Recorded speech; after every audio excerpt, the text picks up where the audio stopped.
പാകിസ്ഥാൻ്റെ അക്രമം നമ്മുടെ അതിർത്തി സംസ്ഥാനങ്ങളിൽ അവിടെ ചില പ്രത്യേക ഏരിയയിൽ ഷെല്ലിങ് നടന്നുകൊണ്ടിരിക്കുകയാണ്. ശ്രീനഗറിലും ജമ്മുവിലെ അമൃത്സർ, രാജ്കോട്ട്, കത്വ, സാംബ, കോട്ട്ല, ലുധിയാന, ജലന്ധർ, രാജസ്ഥാൻ്റെ ചില ഭാഗങ്ങൾ ഇങ്ങനെ ഷെല്ലിങ് നടന്ന് നമ്മുടെ അതിർത്തിയിലുള്ള ഗ്രാമങ്ങളിലെ ആൾക്കാരെ അവിടെ നിന്ന് ഓടിക്കുകയാണ്. അവർ സ്വയരക്ഷാർത്ഥം ഇന്ത്യ അവരെ മാറ്റി വിടുന്നുണ്ടെങ്കിലും പല വീടുകളും കത്തിയെരിയുന്നത് നമ്മൾ കണ്ടു. പാകിസ്ഥാന് ഷെല്ലിംഗ് ആണ് മുഖ്യമായിട്ട് ചെയ്തുകൊണ്ടിരിക്കുന്നത്. അവരെ ആയുധങ്ങളൊന്നും ഇന്ത്യയുടെ അടുത്ത് വില പോയില്ല. ഇതുവരെ 50ഓളം പാക് ഡ്രോൺസ് അവരയച്ചു. അത് അന്തരീക്ഷത്തിൽ വെച്ച് തന്നെ നമ്മൾ അതിനെ ക്രാക്ക് ചെയ്ത് കളഞ്ഞു. 8 മിസൈൽ അവരയച്ചു, അത് നമ്മൾ തവിട് പൊടിയാക്കി. പിന്നെ അവരാകെ ചെയ്തുകൊണ്ടിരിക്കുന്ന പാക് ഷെല്ലിംഗ് ആണ്. ഇപ്പോഴേ വരുന്ന ചില വാർത്തകൾ അവിടുത്തെ പാകിസ്ഥാൻ്റെ ആർമിയുടെ ആ ചീഫിനെ അസിൻ മുനീറിനെ അവർ തലസ്ഥാനത്ത് നിന്ന് മാറ്റി, അദ്ദേഹത്തിനെ അവരെ ഡീറ്റെയിൻ ചെയ്തു എന്നാണ് വരുന്നത്. മോശമായ ചില വാർത്തകൾ ഒക്കെ വരുന്നുണ്ട് അദ്ദേഹത്തിനെതിരായിട്ട്. പകരം ഷഹീർ ഷംഷാദ് മിർസയെ പാകിസ്ഥാനിലെ ആർമിയുടെ ചീഫായിട്ട് അവർ വെച്ചു. പാകിസ്ഥാനിലെ അസംബ്ലിയിലെ പല MP-മാരും ഇന്ത്യ പാകിസ്ഥാൻ വാറിനെ പറ്റി സംസാരിക്കുമ്പോൾ അവർ പൊട്ടിക്കരയുന്നുണ്ട്. കാരണം പാകിസ്ഥാനിലെ അവിടുത്തെ ആ ടെററിസ്റ്റ് ഓർഗനൈസേഷൻ കാരണമാണ് ഈ ബന്ധങ്ങളെല്ലാം മുറിഞ്ഞു പോയത്, ഇത്തരം രീതിയിലൊരു യുദ്ധത്തിലേക്ക് പോയത് എന്നൊക്കെയാണ് അതിൻ്റെ അർത്ഥം തന്നെ. കാരണം അവരുടെ ചെയ്തികളൊന്നും ശരിയായില്ല. ഇന്ത്യയെ കഴിഞ്ഞ 10-30 വർഷമായിട്ട് പല രീതിയിൽ നമ്മളെ ഉപദ്രവിച്ചതും, ഇവിടെ ബോംബ് വെച്ചും, ഇവിടെ പലരെയും അവരെ കൊലപ്പെടുത്തിയും, അങ്ങനെ ടെററിസ്റ്റ് ഓർഗനൈസേഷൻ്റെ പാകിസ്ഥാനിലുള്ള ഓർഗനൈസേഷൻ ഇന്ത്യയിലേക്ക് കടന്നാക്രമിച്ച സംഭവങ്ങൾ. ഏറ്റവും അവസാനത്തിൽപ്പെട്ടതാണ് പഹൽഗാമിൽ 26 നമ്മുടെ സഹോദരങ്ങളെ വെടിവെച്ച് കൊന്നത്. അതോടുകൂടിയാണ് ഇന്ത്യ റീറ്റാലിയേഷന് തുടങ്ങിയത് തന്നെ.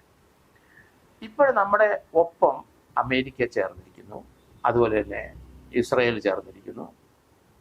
നമ്മളോട് ഏറ്റവും അടുപ്പമുള്ള രാജ്യങ്ങളായിട്ട് അവർ ഡിക്ലെയർ ചെയ്തിരിക്കുന്നു പാകിസ്ഥാൻ്റെ ടെററിസ്റ്റ് ഓർഗനൈസേഷനെ അടിച്ച് തകർക്കണം എന്നുള്ള രീതിയിൽ ഓപ്പണായിട്ട് ഈ 2 രാഷ്ട്രങ്ങൾ, ലോകത്തിലെ ഏറ്റവും പവർഫുള്ളായ 2 പേരും ഇന്ത്യയുടെ ഒപ്പം ചേർന്നതാണ് നമ്മൾ കാണുന്നത്.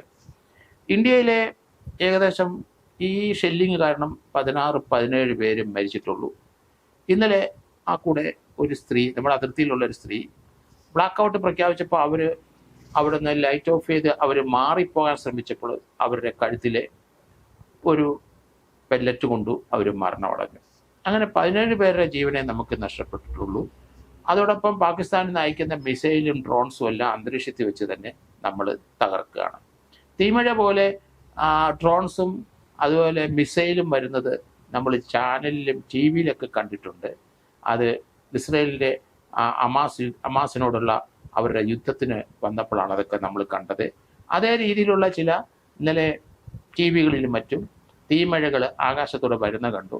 പക്ഷേ ഇന്ത്യയുടെ ആധുനികമായ നമ്മുടെ മിസൈലും അതുപോലെ തന്നെ ഡ്രോൺസും അവയെ തകർക്കുന്നത് നമ്മൾ കണ്ടു.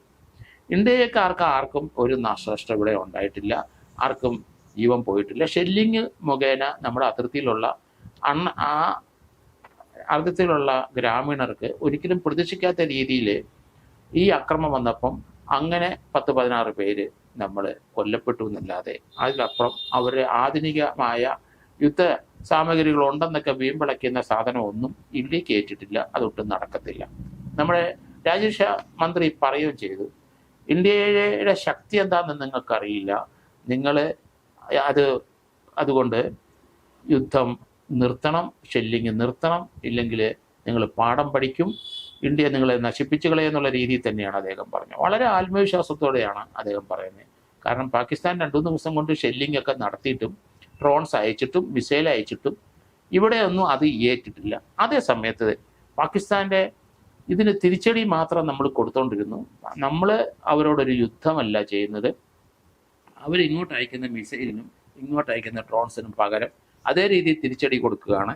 ലാഹോറിലും സിയാൽകോട്ടിലും റാവൽപിണ്ടിയിലും ഇസ്ലാമാബാദിലുമൊക്കെ അവർക്ക് പ്രതിരോധമായി അവർ സൃഷ്ടിച്ചു വെച്ച വ്യോമ പ്രതിരോധ ശൃംഖലകൾ മുഴുവൻ നമ്മൾ അടിച്ച് തകർക്കുകയും ചെയ്തു. പാകിസ്ഥാൻ ഇന്ത്യയിലോട്ട് കടന്നു കയറാനോ ഇന്ത്യക്ക് അതിർത്തിക്കുള്ളിലേക്ക് ഒരു മിസൈൽ അയക്കാനോ ഒന്നും കഴിയില്ല എന്നാണ് ഇപ്പോൾ അവർക്ക് ബോധ്യപ്പെട്ടിട്ടുണ്ട്. നമ്മുടെ മിസൈലും ഡ്രോൺസും വളരെ ഫലപ്രദമാണ്. ലോകത്തിലെ ചുരുക്കം ചില രാഷ്ട്രങ്ങൾക്കുള്ള ചില മിസൈലുകളും ചില ഡ്രോൺസും അത്യന്താധുനികമായ രീതിയിലുള്ളതാണ്. മോസ്റ്റ് സയൻറ്റിഫിക് ആയിട്ടുള്ള ആ ഡ്രോൺസും മിസൈലുമാണ് ഇന്ത്യ ഉപയോഗിക്കുന്നത്. അതിന് ബദലായിട്ടൊന്നും ചെയ്യാൻ ലോകത്തിൽ ഇന്ന് വരെ ആരും കണ്ടുപിടിച്ചിട്ടില്ല എന്നുള്ളതാണ്. S-400 പ്രവർത്തനം എന്ന് പറയുമ്പോൾ ലോകത്തിലെ ഏറ്റവും അഡ്വാൻസ്ഡ് ആയ ഒരു സിസ്റ്റമാണത്. Air defence സിസ്റ്റമാണത്. അത് 3 കമ്പോണൻ്റ് ഉണ്ട് അതിനകത്ത്. അത് ഒന്ന് മിസൈൽ ലോഞ്ചർ, അതിനകത്ത് തന്നെ പവർഫുൾ റഡാർ ഉണ്ട് നമുക്ക്, അതിനകത്ത് കമാൻഡ് സെൻറ്ററുമുണ്ട്. അപ്പോൾ ഇങ്ങനെ 3 യൂണിറ്റ് അതിനകത്തുണ്ട്. ആ യൂണിറ്റ് ഉള്ളത് കൊണ്ട് എതിർഭാഗത്തുനിന്ന് വരുന്ന വേൾഡിലെ മോസ്റ്റ് അഡ്വാൻസ്ഡ് സിസ്റ്റമായിട്ടുള്ള ഈ S-40 പ്രവർത്തനം വളരെ സയൻറ്റിഫിക് ആൻഡ് അഡ്വാൻസ്ഡ് സയൻറ്റിഫിക്കാണ്. റഷ്യയിൽ നിന്ന് 2018 നമ്മൾ വാങ്ങിയിട്ടുള്ളതാണ് S-400. ഇത് പാകിസ്ഥാനിൽ നിന്ന് വരുന്ന അവരുടെ ആ മിസൈല് നമുക്ക് ഈ S-400 ഉപയോഗിച്ച് നശിപ്പിക്കാനായിട്ട് വളരെ കഴിയും. അതുപോലെ തന്നെ ഇസ്രയേലിൻ്റെ വക ഹാരോപ്പ് എന്ന് പറയുന്ന ഇസ്രയേലിൻ്റെ ആ ഡ്രോൺ, ആ സിസ്റ്റം അനുസരിച്ച് നമുക്ക് ഏകദേശം 1000 കിലോമീറ്റർ ചുറ്റളവിലുള്ള ഏരിയയിൽ ഈ ഹാരോപ്പ് ഡ്രോൺ പറന്നു പോകും. അതേസമയത്ത് എഫക്റ്റീവ് റേഞ്ച് 200 കിലോമീറ്ററിനകത്താണ്.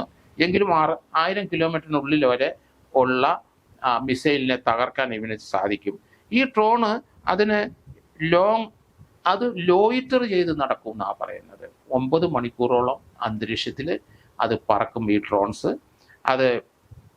അത് ഒരു വട്ടുപിടിച്ച പോലെ പോയെന്ന് നമുക്ക് വേണമെങ്കിൽ പറയാം. ലോയിറ്റർ ചെയ്യുമ്പോൾ 9 മണിക്കൂർ അത് പറക്കാൻ ശക്തിയുള്ളതുകൊണ്ട് അതിന് ഒരു ടാർഗറ്റിലോട്ട് നമ്മൾ ആ 9 മണിക്കൂറിൻ്റെ ഇടയ്ക്ക് എപ്പോഴെങ്കിലും നിശ്ചയിച്ചാൽ മാത്രം മതി. ആ ടാർഗറ്റിൽ അന്നേരം മാത്രം ഡയറക്ഷൻ കൊടുത്തു കഴിഞ്ഞാൽ അത് അന്നേരം അതിനെ തകർക്കുക. അതുകൊണ്ട് ഇത് അന്തരീക്ഷത്തിൽ വിട്ടു കഴിഞ്ഞാൽ അത് അന്തരീക്ഷത്തിൽ 9 മണിക്കൂർ പറന്നു കിടക്കും. നമ്മൾ പറയുന്ന സമയത്ത് മാത്രം എതിർ ടാർഗറ്റിനെ അത് അറ്റാക്ക് ചെയ്യുള്ളൂ. അതാണ് ഹാരോപ്പ് എന്നുള്ള ഈ ഡ്രോണിൻ്റെ ഗുണഗണങ്ങൾ. അത് ഇസ്രയേൽ നിർമ്മിച്ചിട്ടുള്ളതാണ്. ഇസ്രയേലിൻ്റെ അതിൻ്റെ ടെക്നോളജി മുഴുവൻ ഇസ്രയേലിലാണ്. അതേസമയത്ത് ഹാരോപ്പിൻ്റെ ഇന്ത്യൻ കൗണ്ടർ സാധനങ്ങളുണ്ട്. അത് സുദർശന ചക്രം എന്നൊക്കെ നമ്മൾ ചാനലിലും പത്രങ്ങളിലൊക്കെ വായിച്ചു. സുദർശന ചക്രത്തിൻ്റെ ഒരു ഹാരോപ്പിൻ്റെ ഇന്ത്യൻ പതിപ്പാണത്.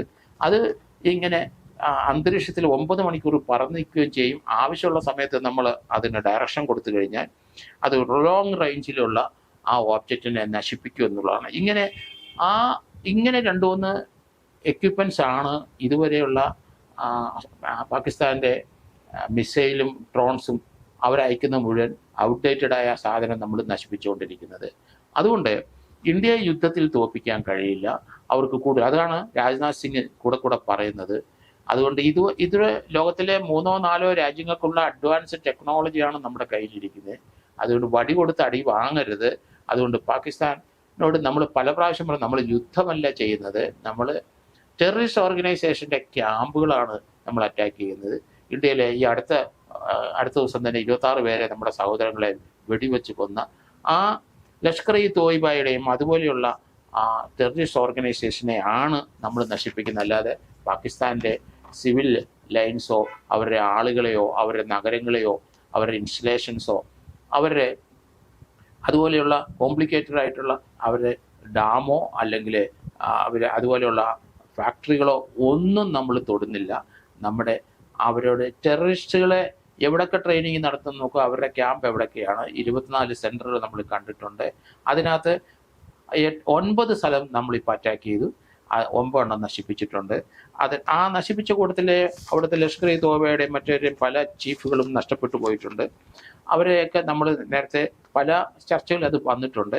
ഇപ്പോഴും നമ്മൾ നോക്കുന്നത് പാകിസ്ഥാനിലെ ആ ടെററിസ്റ്റിൻ്റെ ഇപ്പോഴത്തെ ട്രെയിനിങ് സെൻറ്ററും മറ്റ് പ്രദേശങ്ങളും ബാക്കിയുടെ നശിപ്പിക്കാനാണ് സാധ്യത എനിക്ക് തോന്നുന്നു. അതേ സമയത്ത് തന്നെ നമ്മൾ പാകിസ്ഥാൻ്റെ ഷെല്ലിങ്ങിന് കൗണ്ടറായിട്ട് നമ്മൾ ഡ്രോൺസും മിസൈലും അയച്ച് അത് എവിടുന്നാണ് വരുന്ന ആ ഭാഗത്തെ അവരെ നമ്മൾ നശിപ്പിക്കും. അത് കൂടുതൽ ഫെയ്റ്റിലായ ഇത് അവർക്കുണ്ടാകും. അതിലേക്ക് ഇന്ത്യ ഇതുവരെ പോയിട്ടില്ല. പാകിസ്ഥാനിലെ കൈവശപ്പെടുത്തിയിരിക്കുന്ന ഭാഗത്തോട്ട് 47 കിലോമീറ്ററോളം നമ്മൾ ഉള്ളിലേക്ക് പോയതായിട്ട് പറയുന്നുണ്ട്.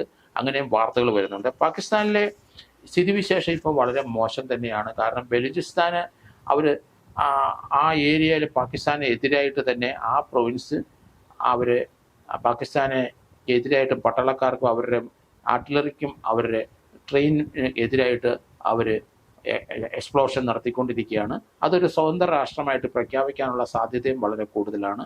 കാരണം ബലൂചിസ്ഥാൻ കുറേ നാളുകളായി ഇന്ത്യയോട് അഭ്യർത്ഥിക്കുന്നുണ്ട്. പക്ഷേ ഇന്ത്യ അത് മറ്റൊരു രാജ്യത്തിൻ്റെ ഭാഗമായതുകൊണ്ട് നമ്മൾ അതേപ്പറ്റി അവർക്ക് പൂർണ്ണ പിന്തുണ കൊടുക്കുന്നില്ല. പക്ഷേ എങ്കിൽ തന്നെയും ഇന്ത്യയുടെ പിന്തുണ കിട്ടും എന്നാണ് ബലൂചിസ്ഥാൻ കരുതുന്നത്. പാകിസ്ഥാൻ 2-3 കഷണങ്ങളായി തന്നെ പോകുമെന്നാണ് എനിക്ക് തോന്നുന്നത്. കാരണം അവിടെ ഇന്റേണലായിട്ടുള്ള അവരുടെ പല പ്രശ്നങ്ങൾക്കും ഇപ്പം ജനങ്ങൾ റോട്ടിൽ ഇറങ്ങിക്കഴിഞ്ഞു. അത് പട്ടാള ഭരണം മാത്രമാണ് പാകിസ്ഥാൻ ഇന്നുവരെ സമ്പാദിച്ചിട്ടുള്ളൂ. അവിടെ യഥാർത്ഥത്തിൽ രാഷ്ട്രീയമായ ചിന്തയുള്ളവരില്ല. അവരെല്ലാം പട്ടാള മേധാവികൾ കേട്ടുകൊണ്ടിരിക്കുന്ന ചരിത്രങ്ങളാണ് നമ്മൾ കാണുന്നത്.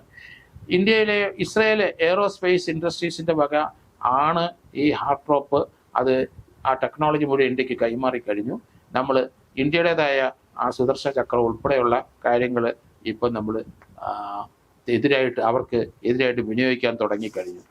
എന്തായാലും ഇപ്പോഴത്തെ വാറിൻ്റെ ആ നീക്കം നമ്മൾ നോക്കിക്കഴിഞ്ഞാൽ 2-3-4 ദിവസത്തിനകം ഇന്ത്യ നശിപ്പിക്കാനുള്ള ആ ടെററിസ്റ്റ് ഏരിയ നശിപ്പിച്ചു കഴിഞ്ഞാൽ ആർട്ടിലറി അല്ലെങ്കിൽ ഇങ്ങോട്ട് ഷെല്ലിംഗ് നടത്തുന്ന പാകിസ്ഥാൻ്റെ പ്രവർത്തനം അവർ നിർത്തിക്കഴിഞ്ഞാൽ ഇന്ത്യ ശാന്തരാകും. അതേ സമയത്ത് പാകിസ്ഥാനിലുള്ള രാഷ്ട്രീയപരമായ അവരുടെ കൗണ്ടറും ആയിട്ടുള്ള കാര്യങ്ങളൊന്നും ഇന്ത്യ ഇടപെടുന്നില്ല. ഇന്ത്യ കൃത്യമായ ആ ടെററിസ്റ്റ് ഏരിയ ലൊക്കേറ്റ് ചെയ്തിട്ടുണ്ട്. അത് പ്രിസൈസ് സ്ട്രൈക്ക് നടത്തി നമ്മൾ അവരെ നശിപ്പിച്ചിട്ട് നമ്മൾ പിൻവാങ്ങും, നമ്മൾ യുദ്ധം ചെയ്യാൻ തയ്യാറല്ല എന്ന് പല സന്ദർഭത്തിൽ അവരെ ഓർപ്പെടുത്തുന്നുണ്ട്. പാകിസ്ഥാനിൽ ഇന്ത്യയിലായ ധാരാളം പ്രശ്നങ്ങളുണ്ട്.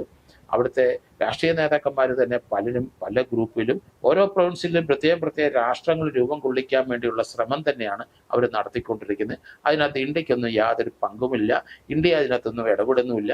ഇന്ത്യ കൃത്യമായിട്ട് ഈ ടെററിസ്റ്റ് ഓർഗനൈസേഷൻ നശിപ്പിച്ചു കഴിഞ്ഞാൽ നമ്മൾ ശാന്തരാവും. നമ്മൾ അവരോട് പിന്നെ യുദ്ധം ചെയ്യാനോ അവർ കൗണ്ടർ അടിക്കാനോ ഒന്നും നമ്മൾ പോകില്ല. ഇങ്ങോട്ട് വന്ന് ആക്രമിച്ചാൽ തീർച്ചയായിട്ടും അങ്ങോട്ട് നല്ല ശക്തമായിട്ട് ഉള്ള നടപടി ഉണ്ടാവും. ഇതുവരെ നമ്മൾ അവരുടെ 5 ഫ്ലൈറ്റുകൾ നമ്മൾ വെടിവെച്ചിട്ടിട്ടുണ്ട്. F-16 അതുപോലെ JF-17 ഇത് 5 എണ്ണം നമ്മളിപ്പം വെടിവെച്ചിട്ടിട്ടുണ്ട്. 2 പൈലറ്റുകളെ ജീവനോടെ നമ്മൾ രാജസ്ഥാനിൽ പിടിക്കപ്പെട്ടിട്ടുണ്ട്. അത് തന്നെയല്ല, ഈ F-16 JF-17 അത് അമേരിക്കൻ നിർമ്മിതമായ പോർ വിമാനങ്ങളാണ്. അത് ലോകത്തിലെ 25ഓളം രാജ്യങ്ങൾക്ക് അമേരിക്ക വിറ്റുപോയിട്ടുണ്ട്. ആ കൂടെയാണ് പാകിസ്ഥാനും അത് ലഭിച്ചത്. F-16 JF-17 5 എണ്ണം നമ്മൾ വെടിവെച്ചിട്ടു എന്നുള്ള വാർത്തകൾ കൃത്യമായിട്ട് വന്നിട്ടുണ്ട്. അതോടൊപ്പം തന്നെ 2 പൈലറ്റിനെ നമ്മൾ ജീവനോടെ പിടിച്ചിട്ടുണ്ട്. അതുകൊണ്ട് പാകിസ്ഥാന് അവർ വിവേക ബുദ്ധി ഉണ്ടാകട്ടെ. അവരെ ഇപ്പം ടർക്കി സഹായിക്കാൻ വരുമെന്നെങ്കിലും അവരൊന്നും കാര്യമായ സഹായം ആയുധപരമായ സഹായങ്ങളൊന്നും കൊടുക്കാനുള്ള സാധ്യതകൾ വളരെ കുറവാണ്. അതുപോലെ അവരുടെ മിത്രമായ ചൈനയും അതേ സ്റ്റാൻഡ് തന്നെ സ്വീകരിക്കും. അവർ ഇന്ത്യക്കെതിരായിട്ട് ഓപ്പണായിട്ട് രംഗത്ത് വരാനുള്ള സാധ്യത കുറവായിട്ടാണ് എനിക്ക് തോന്നുന്നത്. ഇപ്പം തന്നെ അമേരിക്കയും ഇസ്രയേലും ഓപ്പണായിട്ട് ഇന്ത്യക്ക് സപ്പോർട്ട് പ്രഖ്യാപിച്ചു കഴിഞ്ഞു. ഇന്ത്യയുടെ ഈ പ്രവർത്തനം ആവശ്യമാണ് എന്ന കാരണം നമ്മൾ പാകിസ്ഥാൻ്റെ ജനങ്ങൾക്കെതിരായിട്ടല്ല നീങ്ങുന്നത്. പക്ഷേ നമ്മൾ അവിടുത്തെ ടെററിസ്റ്റുകളെ ഓർഗനൈസേഷനും അവരുടെ ബിൽഡിങ്ങുകളും അവരുടെ താമസ സ്ഥലവും അവരുടെ ട്രെയിനിങ് ക്യാമ്പുകളും മാത്രമാണ് നമ്മൾ നശിപ്പിക്കുന്നതെന്ന് ലോകരാഷ്ട്രങ്ങളെടുത്ത് നമ്മൾ പറഞ്ഞു കഴിഞ്ഞു. അതിലപ്പുറം ഒന്നും നമുക്ക് ഇൻട്രസ്റ്റ് ഇല്ല എന്നും ഡിക്ലെയർ ചെയ്തിട്ടുണ്ട്.